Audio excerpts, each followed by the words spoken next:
Shelton fade आज ये शिकवा और जवाबे शिकवा सुनाएंगे। इनके वालिद हैं पैट्रिक। सूद फरामोश जिक्र फरदाना महदे गमे दोष रहूं नाले बुलबुल के सुन और हम तन दोष रहूं हम नवा मैं भी कोई गुलों के खामोश मेरी ताबिश है मुझको शिकवा अल्लाह से खात्म बदहन है मुझको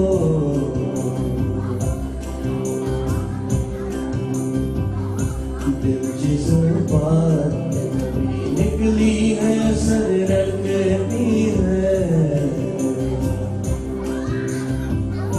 पर नहीं ताकते परवाज़ मगर रखती है कुर्सी उल असल है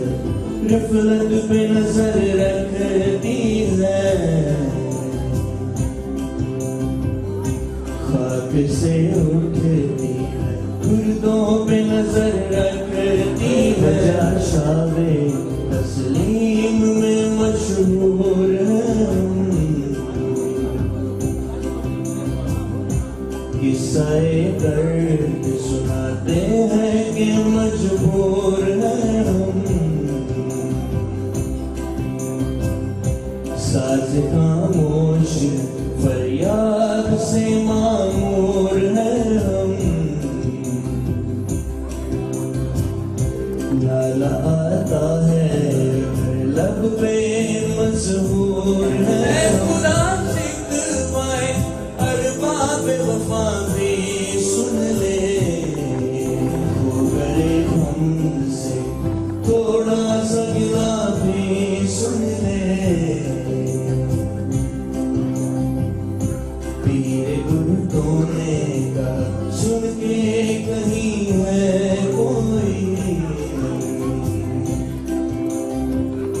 बोले सयारे सरे अर्शे बरी है कोई चांद कहता था नहीं पहले ज़मीं है कोई कहकशां कहती थी पोशीदा यही है कोई कुछ जो समझा तो